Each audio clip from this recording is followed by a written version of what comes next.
अस्सलाम वालेकुम students, welcome to my YouTube channel. आज हम एक्सरसाइज 1.3 के कुछ क्वेश्चन बाकी के सॉल्व करेंगे, जिनमें क्वेश्चन नंबर 12 है, क्वेश्चन नंबर 13 है, क्वेश्चन नंबर 14 है। और ये आपकी बुक में जो है टाइप नंबर 4 है ये। ठीक है, हमने इससे पहले 3 टाइप्स डिस्कस कर चुके हम। उसमें फर्स्ट टाइप से रिलेटेड पहले 5 क्वेश्चन थे, फिर सेकंड टाइप से रिलेटेड 6, 7, 8, 9 क्वेश्चन था, फिर थर्ड टाइप से रिलेटेड क्वेश्चन नंबर 10 और 11 था। अच्छा, ये जो टाइप है बेसिकली आपके पास ये टाइप है एक्सपोनेंशियल इक्वेशन। अब एक्सपोनेंशियल इक्वेशन क्या होगी? एक्सपोनेंट का तो आपको पता होगा, पावर को कहते हैं। अब इक्वेशन ऐसा अलजेब्राइक एक्सप्रेशन जिसमें इक्वालिटी का साइन लगा हुआ, तो एक्सपोनेंशियल इक्वेशन हम इस इक्वेशन को कहेंगे जिसमें आपके पास जो वेरिएबल है वो एक्सपोनेंट में लिखा जाएगा। तो हम उस इक्वेशन को क्या बोलेंगे? एक्सपोनेंशियल इक्वेशन है। सबसे पहले इसकी डेफिनेशन को डिस्कस करते हैं। An equation in which variable occurs in exponent, यानी ऐसी इक्वेशन जिसमें जो आपका वेरिएबल है वो कहाँ आए? एक्सपोनेंट में आए। जैसे देखें, मैंने आपके सामने ये एग्जांपल लिखी, इसमें देखें x जो है वो 5 की एक्सपोनेंट है, यहाँ पे -x वो 5 की एक्सपोनेंट है। ठीक है, यहाँ पे भी देखें जो 2 की एक्सपोनेंट में x लिखा हुआ है, यहाँ पे भी 2 की एक्सपोनेंट में x लिखा हुआ है, तो इसको बोलेंगे एक्सपोनेंशियल इक्वेशन। अब हमारे पास एक्सरसाइज 1.3 में क्वेश्चन नंबर 12, 13 और 14 है, जो कि तीनों सेम है, यानी इसी जो टाइप है एक्सपोनेंशियल इक्वेशन वाली उससे रिलेटेड है। तो उनमें सबसे पहले हम क्वेश्चन नंबर 12 करते हैं। अच्छा, आज जैसा कि आपको पता है कि इस एक्सरसाइज में हम ऐसी इक्वेशन को सोल्व करना सीख रहे हैं जो कि खुद तो क्वाड्रेटिक इक्वेशन नहीं होती, लेकिन हम इनको क्वाड्रेटिक इक्वेशन में कन्वर्ट कर सकते हैं। ठीक है, अब इसी तरह ये भी इक्वेशन ऐसी है, आप देखेंगे ये इसको इसी तरह से सॉल्व करना या डील करना बहुत ज़्यादा मुश्किल होगा।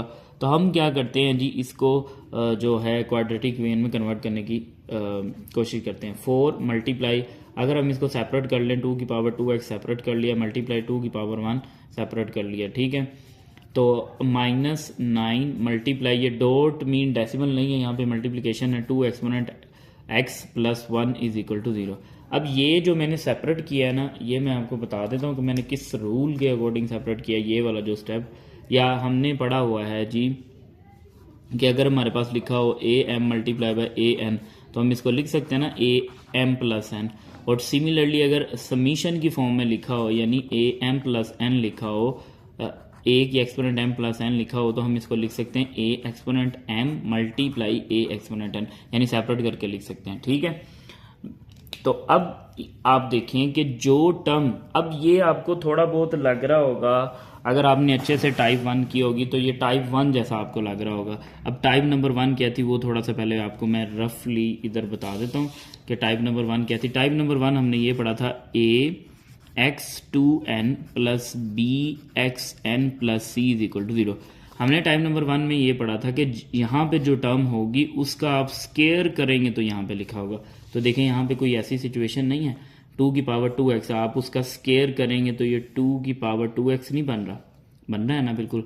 अब यहाँ पे आपके पास 2 ऑप्शन हैं, या तो आप इसको इस तरह बना लें, यानी आप इसको, ये 2 की पावर 2x है ना, आप इसको लिख लें 2x और इसका होल स्केयर, ये पावर ऊपर ले जाए। और अगर ऐसे नहीं करना तो इसी से ही आगे हम कंटिन्यू करते हैं। ठीक है, तो अब इसको हम लेट कर लेते हैं, ये इक्वेशन नंबर a है। अब इसके बाद हम क्या करेंगे, यहाँ पे लिखेंगे लेट 2 एक्सपोनेंट x = y। तो देन 2x का होल स्केयर किसके इक्वल होगा? y स्केयर के। तो जब आप इसको ओपन करेंगे तो 2 की पावर 2x = y स्केयर। ये देखिए डबल एक्सपोनेंट है, तो ये दोनों क्या हो जाएंगे? मल्टीप्लाई। अब देखें तो देन हम लिखेंगे इक्वेशन a बिकम्स, यानी जब हमने ये सारा कुछ कर लिया तो देखते हैं कि इक्वेशन a क्या बनेगा। देन इक्वेशन a बिकम्स, तो इक्वेशन a देखें आपकी क्या बनेगी। सबसे पहले 4 है, फिर मल्टीप्लाई 2 एक्सपोनेंट 2x, इसकी जगह क्या आ जाएगा? y square.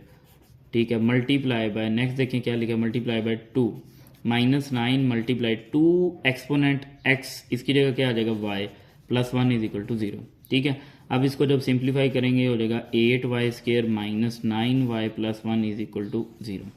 अब आप देखें ये कितनी आसान बन गई, और जो हमारी रिक्वायरमेंट थी कि हमें क्वाड्रेटिक इक्वेशन बनाना था, तो ये क्वाड्रेटिक इक्वेशन बन चुकी है। अब हम इसके फैक्टर्स बनाएंगे।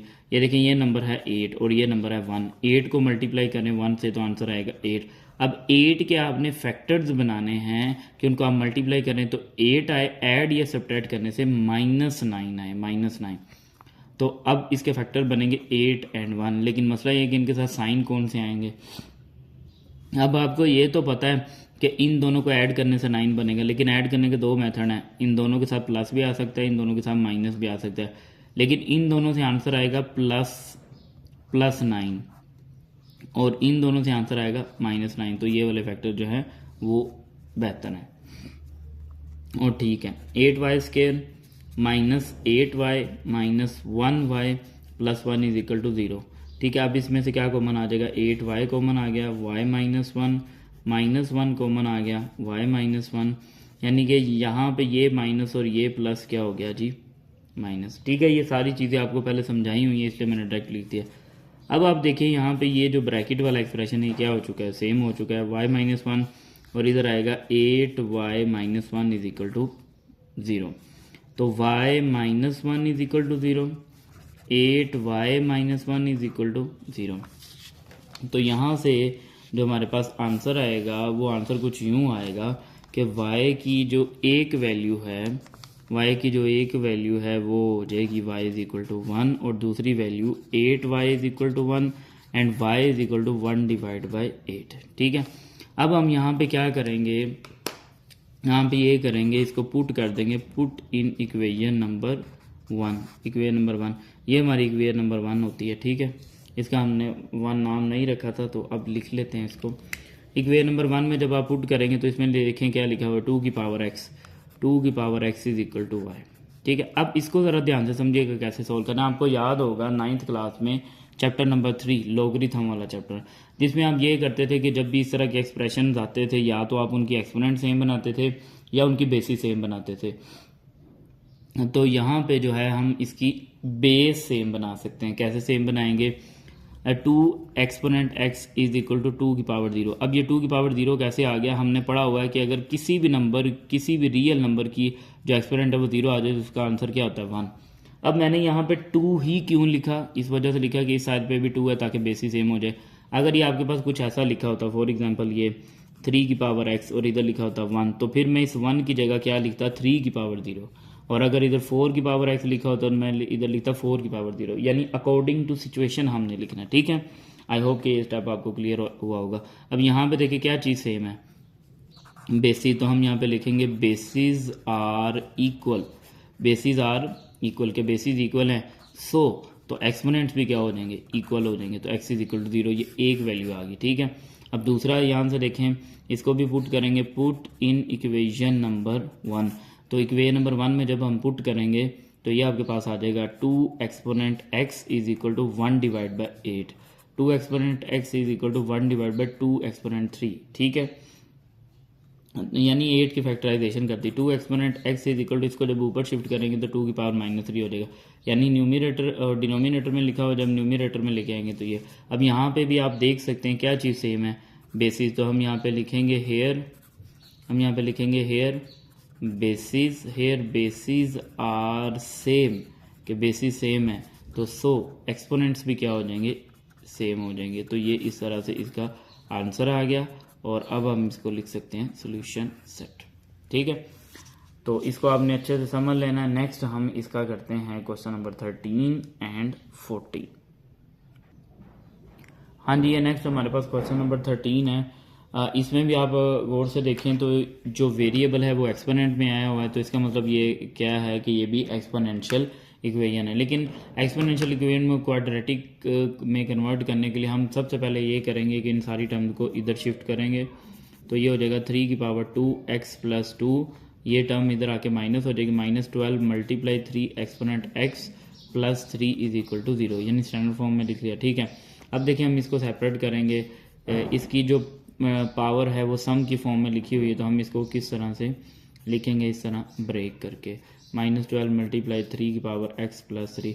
अब हमने ऐसे क्यों लिखा है, ये देखें हमने पढ़ा हुआ है कि अगर यहाँ पर रफ वर्ग में मैं आपको बताता हूँ, अगर a m multiply by a n हो तो हम इसको लिखते हैं ना ए की एक्सपोनेंट एम प्लस एन, ठीक है। तो आपको पता है कि मल्टीप्लिकेशन लिखा हो, बेसिस सेम हो, तो हम पावर्स को ऐड करते हैं, ठीक है। इसी तरह जब पावर्स ऐड हो रही हों तो वापस जब इसको लिखते हैं तो बेस पावर्स जब ऐड हो रही हों तो जब आप इसको सेपरेट करेंगे तो इस तरह से आएगा और दरमियान में मल्टीप्लिकेशन का साइन आएगा और बेस वही आएगी। जितने आप इसके पार्ट्स करेंगे, जैसे देखें यहाँ पे 2 टर्म सम हो रही हैं तो 2 पार्ट्स में आपने ब्रेक किया है, जितने पार्ट्स ब्रेक होंगे उतनी दफ़ा बेस भी आएगी, ठीक है। तो यहाँ पे देखें 3 की पावर 2x प्लस 2 थी तो 2x अलग की लेकिन बेस वही रही, फिर 2 अलग की बेस वही रही, ठीक है। तो अब हमने क्या करना है, आप देखें ये वाला जो एक्सप्रेशन है और यहाँ पे जो लिखा हुआ है ये इसका स्क्वायर है, तो ये बिल्कुल आपकी फर्स्ट टाइप से मिलता जुलता है, जिसमें हमारी ये जो मिडिल टर्म होती थी इसको लेट करते थे तो ये टर्म उसका स्केयर लेने से बनती थी। तो यहाँ पे लिखेंगे let 3 exponent x is equal to y, इसको हम इक्वेशन नंबर 1 कह देते हैं और इसको इक्वेशन नंबर a कह देते हैं। तो यहाँ पे लिखेंगे 3x का whole square is equal to y square, तो इससे नेक्स्ट स्टेप होगा 3 की power 2x is equal to y square. तो अब हम लिखेंगे now equation number a becomes, के जो आपकी इक्वेशन नंबर ए है वो क्या बन जाएगी। देखें सबसे पहले क्या लिखा हुआ है 3 की पावर 2x, 3 की पावर 2x, इसका आंसर आएगा वाई स्केयर मल्टीप्लाई 3 की पावर 2, 3 की पावर 2 का मतलब कितना होता है, चलिए अभी फिलहाल इसको ऐसे लिखते हैं -12 मल्टीप्लाई बाय वाई। अब वाई किसकी जगह है 3 की power x plus 3 is equal to 0, ठीक है। अब 3 की पावर 2 कितना होता है 9, तो ये हो जाएगा 9y square -12y plus 3 is equal to 0, ठीक है। आप यहाँ से भी इसके फैक्टर बना सकते हैं, ठीक है। और अगर आपने इधर से ही फैक्टर नहीं बनाने, कॉमन लेके करना है तो आप कॉमन लेके भी कर सकते हैं, ठीक है। तो हम क्या करते हैं कि इसके फैक्टर यहीं से बना लेते हैं। 9 का टेबल 3 पे पढ़ें, यानी 9 मल्टीप्लाई बाय 3 कितना आएगा 27। तो अब देखें हमने 27 के फैक्टर बनाने, जिनको ऐड या सब्ट्रैक्ट करें तो -12y, बट मल्टीप्लाई करने से 27, तो वो क्वेश्चन के अंदर ही लिखे हुए हैं। देखें 9 और 3 में अगर इधर लिखता हूँ तो 9 और 3 को इकट्ठा करने से क्या आता है 12 आता है ना। तो आप यहाँ पे फैक्टर लिखेंगे 9 स्क्वायर माइनस का 9y एंड माइनस का 3y, ठीक है। और अगर कुछ बच्चे सोच रहे हैं या समझ रहे होंगे कि यहाँ से कॉमन आ रहा था सामने कॉमन, आप बिल्कुल कॉमन लेके भी इस क्वेश्चन को सॉल्व कर सकते हैं, ठीक है। तो 9y कॉमन आ गया तो बाकी रिमेनिंग रह गया y-1, -3 कॉमन आ गया y-1। अब कॉमन लेके आंसर कैसे लिखते हैं, ये सारी एक्सप्लेनेशन आपको प्रीवियस मैंने थोड़ा थोड़ा करके समझा दी थी। अब ये देखें यहाँ पे ब्रैकेट वाला जो एक्सप्रेशन है ये सेम हो गया y-1, और यहाँ रिमेनिंग क्या बचा 9y-3 इज इक्वल टू 0। तो अब देखें नेक्स्ट इसके बाद क्या होगा, y-1 is equal to 0, 9y-3 is equal to 0, y is equal to 1, एक आंसर आ गया। y is equal to 9y is equal to 3 and y is equal to 3 divide by 9, ये सेकंड आंसर आ गया, ठीक है। जिसको आप सोल्व करेंगे तो ये आपके पास 1 डिवाइड बाय 3 होगा, ठीक है। अब ये तो आपके पास आंसर आए हैं y के, लेकिन हमें तो आंसर चाहिए x का। तो अब हम क्या करेंगे, यहाँ पे लिख देंगे पुट इन 1, कि इसको हम पुट कर देंगे इक्वेशन नंबर 1 में। तो इक्वेशन नंबर 1 हमारे पास ये है, तो हम यहाँ पे लिखेंगे 3 की power x is equal to 1, जैसा कि अभी थोड़ी देर पहले हमने किया था कि किसी भी नंबर की जो एक्सपोनेंट होती है वो 0 होती है। तो हम यहाँ पे इस 1 की जगह लिख सकते हैं ना 3 की पावर 0, आगे आप मेंशन कर दें कि कोई भी रियल नंबर, लेकिन वो रियल नंबर खुद 0 ना हो, आप उसकी पावर 0 लें तो उसका आंसर 1 आएगा। अब यहाँ पे देखें क्या चीज़ सेम है, तो हम यहाँ पे लिखेंगे हेयर बेसिस आर इक्वल हैं, सो तो इसका जो आंसर है आपके पास हो जाएगा x इज इक्वल टू 0। कैसे x इज इक्वल टू 0, ये देखिए कैसे x इज इक्वल टू 0, कि बेस दोनों तरफ 3 है, 3 के इक्वल है, तो बाकी 3 के इक्वल है तो वो लिखने की ज़रूरत नहीं, तो देन हम लिख सकते हैं x इज इक्वल टू 0। अब आते हैं इस पे, यहाँ पे इसको भी 1 में पुट करते हैं, पुट इन 1। जब 1 में पुट करेंगे तो 3 की power x is equal to 1 divide by 3। अब इसको भी नेक्स्ट सोल्व करेंगे तो ये आपके पास हो जाएगा 3 की power x is equal to 3 की पावर -1, यानी इसकी जो एक्सपोनेंट है वो 1 है। जब इसको न्यूमरेटर में यानी यहाँ पे शिफ्ट करेंगे तो इसकी एक्सपोनेंट जो है वो क्या हो जाएगी, नेगेटिव हो जाएगी। अब आप देखें यहाँ पे क्या चीज़ सेम है, एक्सपोनेंट तो हम यहाँ पे लिखेंगे here bases are equal, so exponents are also equal. तो इसका ये आंसर आ गया -1 एंड 0। अब हम इसका लास्ट क्वेश्चन करते हैं इसी टाइप का, जो कि क्वेश्चन नंबर 14 है। अब क्वेश्चन नंबर 14 है तो सबसे पहले हम क्वेश्चन नंबर 14 को लिखते हैं। ये क्वेश्चन इनसे थोड़ा सा डिफरेंट है। 2 power x plus 64 multiply by 2 की power minus x minus 20 is equal to 0। ठीक है, अब ये क्वेश्चन उन दोनों क्वेश्चन से डिफरेंट है। कैसे डिफरेंट है, अगर मैं आपको दोनों क्वेश्चन दिखाऊं तो कुछ इस तरह से। ये देखें, आपने जो यहाँ पे लेट किया था 2 की पावर x, आपने उसका स्केयर फाइंड आउट किया, ये वाला स्केयर फाइंड आउट किया, तो ये वाली एक्सप्रेशन बनी। ठीक है, अब आप देखें इस क्वेश्चन में, इसमें भी आपने क्या किया, 3 की पावर जो x है वो लेट किया, तो देन आपके पास वो एक्सप्रेशन बना। तो यहाँ पे हमने क्या किया कि इधर इन दोनों क्वेश्चन में जो हमने लेट किया था उसका स्केयर फाइंड आउट किया, तो देन हमारे पास ये वाला एक्सप्रेशन आया। लेकिन अगर इस क्वेश्चन की बात करें तो इसमें हम क्या करेंगे, यहाँ पे स्केयर वाली कोई ऐसी सिचुएशन नहीं है। ये दिखने में आपको दोनों टर्म सेम लग रही हैं, लेकिन यहाँ पे 2 की एक्सपोनेंट x है और यहाँ पे 2 की एक्सपोनेंट जो है वो -x है। देखते हैं कि इस क्वेश्चन को हम किस तरह से सॉल्व करेंगे। अब इसमें हम क्या करेंगे, 2 एक्सपोनेंट x प्लस 64 और ये जो 2 एक्सपोनेंट -x है इसको हम ले जाएंगे डिनोमिनेटर में, -20 इज इक्वल टू 0। तो ये जो माइनस की एक्सपोनेंट है ये डिनोमिनेटर में जाके क्या हो जाएगी, पॉजिटिव। अब आप देखें ये जो हमने इसी एक्सरसाइज में टाइप नंबर 2 की थी, ये उस तरह का क्वेश्चन बन गया। टाइप नंबर 2 मैं आपको अगेन बता देता हूँ कि उसमें हमने क्या पढ़ा था, a p of x plus b divide by p of x is equal to some constant c। तो हम क्या करते थे, ये जो पॉलिनोमियल एक्सप्रेशन सेम होता था हम इसको क्या करते थे, लेट करते थे। तो सेम यही सिनेरियो यहाँ पे, आप इसको एलसीएम लेके भी सॉल्व कर सकते हैं, वो भी एक मेथड है इसको सॉल्व करने का। तो हम यहाँ पे लिखेंगे लेट, इसको बोल देते हैं equation number a, let 2 exponent x is equal to y, और इसको इक्वेशन नंबर 1 बोल देते हैं। और जब हम यहाँ पे इसमें स्केयर नहीं लेना पड़ेगा, क्यों नहीं स्केयर लेना पड़ेगा, क्योंकि ये जो दोनों एक्सप्रेशन हैं ये एक दूसरे के साथ मैच कर रहे हैं, बिल्कुल सेम है। तो हम यहाँ पे लिखेंगे now equation number a becomes, तो जब हम इसमें वैल्यू सब्स्टिट्यूट करेंगे तो 2 की पावर x इसकी जगह आ जाएगा y plus 64 divide by y minus 20 is equal to 0। अब हम क्या करेंगे, इसका एलसीएम लेंगे ताकि ये फ्रैक्शन ख़त्म हो सके। तो यहाँ पे लिखेंगे multiplying both sides by y से मल्टीप्लाई कर देंगे। तो इसका आंसर मैं डायरेक्ट लिखूंगा मल्टीप्लाई करने के बाद। नाउ वी गेट, जब इसको फर्स्ट टर्म को y से मल्टीप्लाई करेंगे ये हो जाएगा y स्क्वायर, सेकेंड टर्म को y से मल्टीप्लाई करेंगे तो y और y कैंसिल होके आपके पास जो आंसर है वो क्या आएगा, 64 माइनस और 20 को y करेंगे तो ये। अब इसको अरेंज करके लिखेंगे y square minus 20y plus 64 is equal to 0। अब ये देखें आपके पास बहुत एक सिंपल क्वाड्रेटिक इक्वेशन बन गई। अब हमने इसके बनाने हैं फैक्टर। अब फैक्टर्स इसके अगर तो हमें मिल जाते हैं विद इन 1 और 2 मिनट तो हम इसके फैक्टर लिखेंगे, वरना ज़्यादा टाइम इस पर वेस्ट नहीं करेंगे, देन हम क्वाड्रेटिक फार्मूले की तरफ जाएंगे। तो फैक्टर ये नंबर जो है 64 है, 64 के हमें फैक्टर्स बनाने हैं। अब 64 के ऐसे 2 फैक्टर्स बनाने हैं जिनको मल्टीप्लाई करें तो 64 आए, बट ऐड या सब्ट्रैक्ट करने से -20 आए। तो इसके फैक्टर्स होंगे -16 एंड -4, ये 2 इसके क्या होंगे, फैक्टर्स होंगे।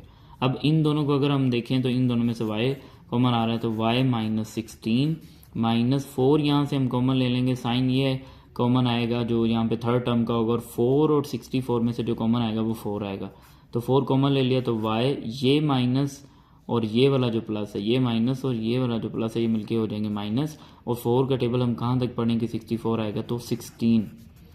तो इस तरह से ये देखें, ये दोनों जो ब्रैकेट्स वाले एक्सप्रेशन है ये हमारे पास क्या हो गया, सेम, y -16 और यहाँ पे आ जाएगा y -4 इज इक्वल टू 0।